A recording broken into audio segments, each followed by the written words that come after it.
let's move on, because we want to talk about the Ulster Football Championship, which has been absolutely stunning in terms of the quality of games, the drama, and I guess it just goes to show when you have a lot of teams who are fairly equal that good quality football is possible. Enda McGinley, good morning to you. How you doing? Morning, Ger. All good. I guess the Tyrone and Donegal fans don't really care how good the game is this weekend. They just want their team to win, which is fair enough. But it has been a really good championship so far. It's been a really good championship, and I suppose this game, even right from the start, this game would have been picked out as a likely game to happen in the semi-final, and was seen as probably the deciding game of the Ulster Championship, and that has only been strengthened with Monaghan getting knocked out. In previous years, this game has been built up to a huge extent. I remember travelling to Clonus for an Ulster final for this game, and people thinking it could be an absolute classic, and it always could be. And as yet, it has never quite turned out to be. Same last year in the Super 8s, huge tension in that game up in Ballybuffet, and both teams tactically tend to cancel each other out and tend to play fairly carefully against each other. I would love for both teams to cut loose, because I think we would get a classic. I have a feeling this weekend both teams carry a greater threat than previous in their forward line, and for that reason I don't think either team is going to open up particularly, and it could be again a potential missed classic. But as you say, neither team will worry. A huge chance to get to an Ulster final, which both teams, even though Cavan and Armagh put in a great match, both teams would be expecting that this game is their chance to win an Ulster title. Whenever McGuinness was there, these games were tight, but Donegal seemed like they were actually just the superior force, better organised, better game plan, better forwards at that stage. That's kind of swung around in recent years, and it seems like Tyrone have had the upper hand. Is it closer maybe than the last couple of years, or what do you think will actually happen?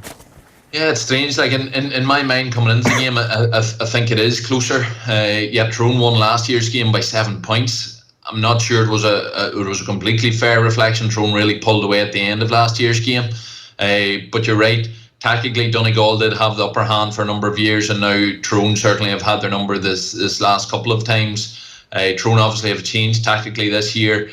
My gut feeling is that Donegal's forwards, the likes of Jamie Brennan, the likes of Gallen, the likes of Niall O'Donnell, have a new influx of young forwards, again very talented. Kieran Thompson, they've Langan there in the background, of course Murphy and McBrearty. They have massive forward potential, which has been coming together now this past few years, and them boys are still all nearly in their early 20s. Tyrone don't have that firepower at all.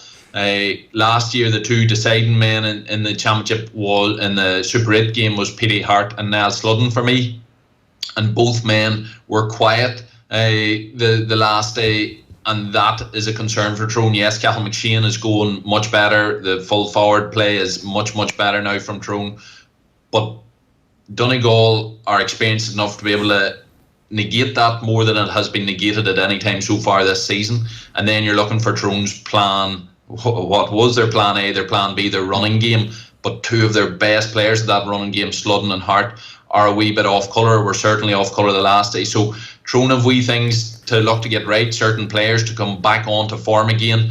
Donegal look to have great potential there. But again, they've had great potential for the last couple of years, but their age profile would suggest they should be ready to make a push. And of course, you've got the Rochford factor. This is the first big game that we should see any change or any impact of Rochford. They got beat by 7 points last year. Stephen Rochford will be determined that a team now with his handprint over them should be much closer to Tyrone.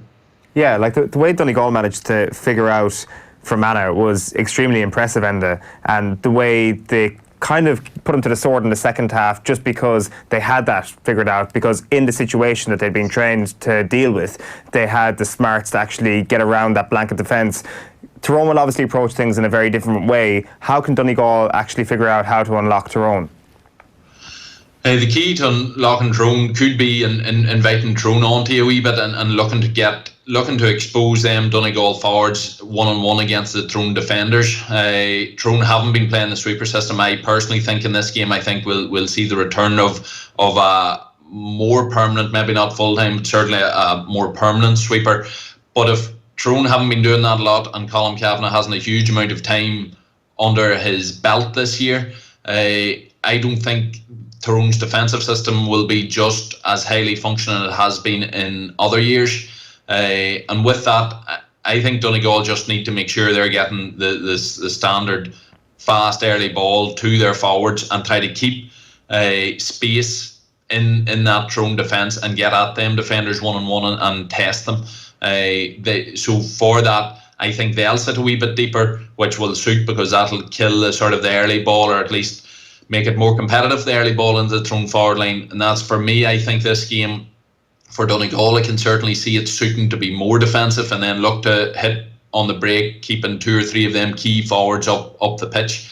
And I've got a feeling Tyrone are going to replicate that as well, which is why I think it could be more of the cagey game that we've seen in previous years. What's Matty Donnelly's role in this team at the moment? Because, coming into at the end of the league campaign, there was talk that we've finally found a new role and it's clearly designated, but that hasn't quite been the case in the Championship, has it? No, he's sort of, in the league, he drifted to full forward more. Well, Petey Hart was tried at full forward for quite a bit of the league, and then Matty Donnelly was tried up there, and it went really, really well whenever Matty Donnelly was in there and on form. It was quieter the last day out, and both him and Petey Hart seemed to switch at times, with Cavan McShane pretty much a permanent full forward. Then Matty Donnelly came out round. At times he gets on the ball out there and he's very good at making forceful runs. The last time up against Donegal, again, he was one of the key sort of line breakers that Tyrone had. Whenever Tyrone were struggling to get into that game, Matty Donnelly broke a lot of lines coming from deep, which was his more classical role. I suppose everybody's talking about him and Cavan McShane in the full forward line. Certainly it was primarily Cavan McShane the last day to do most of the damage. So Matty Donnelly's coming out as, I suppose, more of a half forward and trying to come forward off lines. But again, him and Petey Hart and Niall Sludden, Tyrone, yes, have changed, and there's plenty of new talent there, the likes of Michael Cassidy, the form of Cathal McShane, but you need them big three to really be counting for Tyrone. Tiernan McCann would be another man to come into that sort of group. That was Tyrone's running game that served them so well. They've moved away from that because they've been really focusing on the full forward thing. I think this weekend against Donegal, that full forward line tactic will be less productive than it has been in the past. So they will need their other options, their older options, to start coming back into the fore again. So what would you expect Matty Donnelly to do this weekend then? Well, it depends. I think he'll still be in there at the start. Again, that'll stretch Donegal a wee bit and try to keep them back there and keep a sort of a sweeper occupied back there. But I do expect a wee bit like Michael Murphy for Donegal. I expect him to go between the two positions. I expect him to come out round the middle. I think the midfield area is going to be absolutely massive, and I think Tyrone are going to need more of that forceful line breaking, which Matty Donnelly, probably him and Tiernan McCann are the two best in the Tyrone, and I think we're going to need him to be doing that. If Donegal aren't playing particularly defensive, then I would keep him more up the pitch, because he was extremely effective in that role in the league. Donegal obviously have Neil McGee. That'll be a huge battle, him and Cathal McShane, but I don't think they've got two big strong men to mark two big strong Tyrone full forwards. So whilst it's very, very traditional in the sense we're going right back to the 70s to load your full forward line of big strong men, but I think if Donegal are playing it relatively open, which, as I've said earlier, I don't expect them to, I would deploy Matty Donnelly more inside. I think Donegal, however, will be fairly defensive in that case. I think we need Matty Donnelly out and coming on to the ball the way he has done very successfully, both in last year's games and for the last few seasons. It's interesting that you think that that's the way the game is going to go, and it does seem to me that this has been what they've worked on all calendar year so far. Ball into the full forward line, route one at certain times. Do you think it's the correct decision in your view to actually abandon that to some sort, abandon the full forward line and the focus on the likes of Cathal McShane and route one ball? Yeah, I think it's something that absolutely has to happen. Now to change your tactic away from their more sort of counter-attacking game, they had to really put a huge emphasis on the full forward line. And during the league, when teams aren't putting massive attention on you, you can do that. And against Derry in the first round, who aren't obviously a top tier team, you can afford to keep going with that and really make all the boys fully aware of that, make boys fully aware of the type of balls that are working, the type of runs that McShane and Donnelly are making and how to come off them. So the team has to get used to that. But no team would win in Ireland with a basic tactic of just humping it into the full forward line, no matter how good that full forward line is.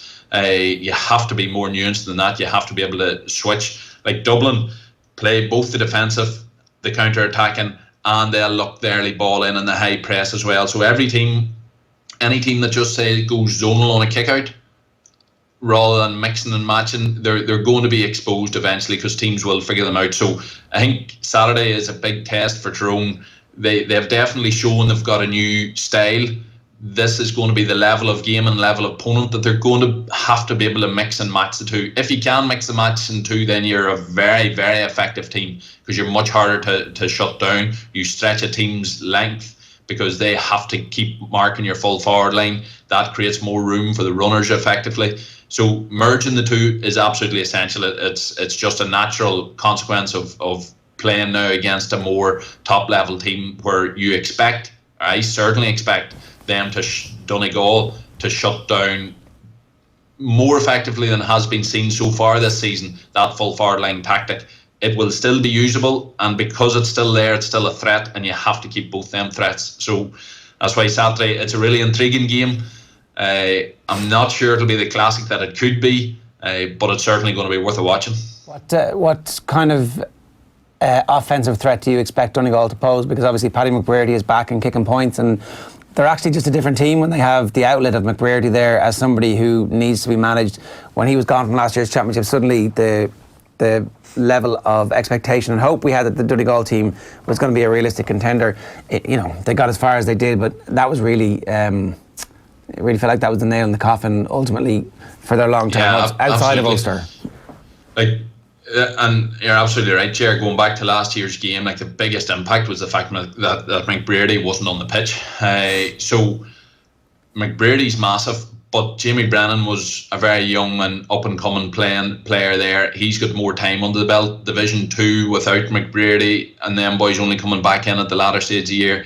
The likes of Jamie Brennan, the likes of Gallen, the likes of Thompson, Langan, all them boys had to stand up and be counted much more. So I think they're much better players too. In terms of Donegal's offensive threat, they have it. Donegal people would feel, and it's hard to argue against them, that they probably have as good a front six as anybody in the country. Now Kerry would probably be able to argue against that. Dublin to an extent would be able to argue against that. But in terms of sheer attack and talent, they have it. And what they also have, as they showed against Fermanagh, they have sharp inside forwards, but they have men that are more than happy to shoot from distance. And the combination of that is brilliant. And then you've got the quality of Michael Murphy as well, just coming into that attack often, or if he does be deployed inside, being an absolute wrecking ball in there. But I do expect him to be out round the middle. But they have, McBrearty is their key man. He's the pointy edge of the sword, but they have 4-5 other forwards who are top level. Big thing sort of coming out last year was that everybody had talked about these same players before that game, and they were shown just not to be up to the level, same as Ulster final before that. They should now be coming up to that level. Rochford's coaching, will he have got them over the line? Mayo always had a bit of a difficulty carrying their full attacking play under Rochford as well. Can Donegal start to reach the potential of them players inside? They certainly have. They're at a better age profile now. But they need to start to do it. You mentioned the long range point scoring, and it strikes me that that's slightly against the grain, certainly, of how the best team in the country at the moment, Dublin, aren't taking shots from outside really a 30-metre radius. I think there was a stat that Eamon Donoghue had that they hadn't taken anything outside the 40, hadn't even attempted a shot outside the 40. And you go back to the glory days of Paul Flynn and Diarmuid Connolly in that game against Donegal, and they were landing bombs from outside the 40 and at either touchline off both feet for fun. Yeah. The game evolves and swings, and you do wonder what will the characteristics of the team who eventually stop Dublin be. And you're going to have to be able to do a little bit of everything, but landing long-range points is probably going to be one of the things that you just have to have the confidence to do, and they all probably have to go over when you do beat the Dubs that one time. The key there is the same thing that why Dublin are doing that. It's percentages. So for the vast majority of players, the percentage of a long-range shot is not on. You shouldn't do it. We all know the times, and I'm managing a club team myself at the minute, and I've seen fellas line up for shots, and you're saying, do not be shooting from there, and they go and land it. Certain players can shoot from distance. Diarmuid Connolly can shoot from distance. Cian Mackey against Armagh, he was decent from distance. Donegal have 2 or 3 that are decent from distance. Dublin at the minute probably don't have German Connolly, obviously, that are that comfortable from shooting from distance. So unless you've shown it regularly in lots of other games, a player should know if you're sitting on the 40, whether you've got a relaxed quality strike that you can rely on the big stage in the big game, to that point is 60-70% on.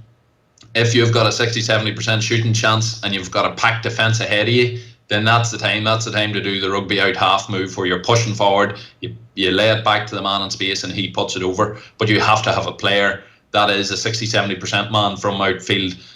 Donegal have that, and 2 or 3 of their men are capable of doing that. And so again, it's not a reliable option. No team will win any game just hitting long range points, because it's just too difficult to do reliably over and over again.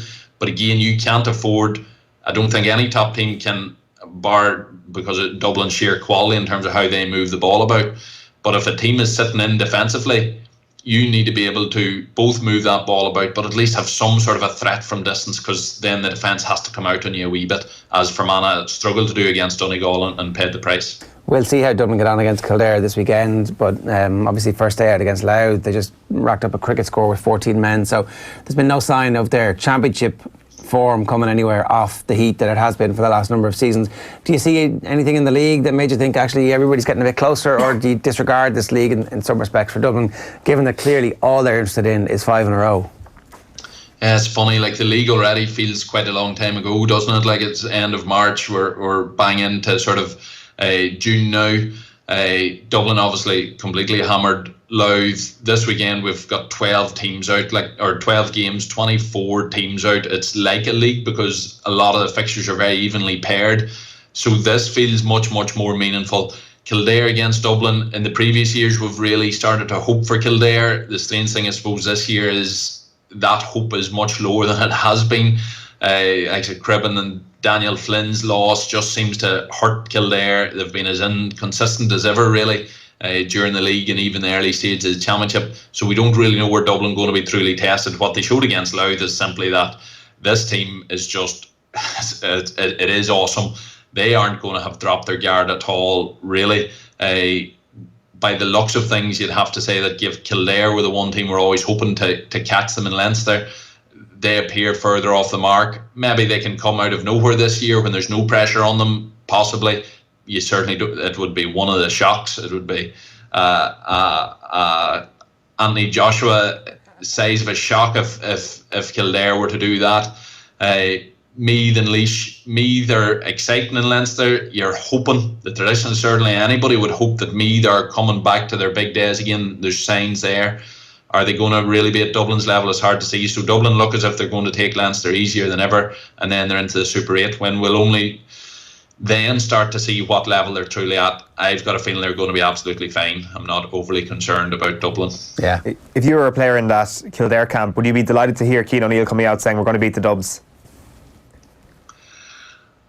Would you cringe or would you be delighted? It's hard to know. Like you're fair play to him for coming out, yes, but we've seen very little evidence that they are likely to do that. Maybe he knows something that we don't. Certainly they started to hit form. Some of their main forwards have started to come back. They had a lot of injuries during the league, so the pressure is off them, and maybe him being bullish like that, maybe the team will sense, well, the pressure's off us, and you know what, we do have a chance. We're actually not as bad as what we have made ourselves look earlier this year. And if that's the case, then maybe they can catch Dublin cold, because Dublin certainly haven't done an awful lot in the league, and in their first round of the championship, they haven't been in particularly competitive games where they have produced a level of performance. But old habits die hard, and I can't see Dublin being caught at all. Yeah, me neither. Enda, good stuff. Thanks a million for joining us. All right, man.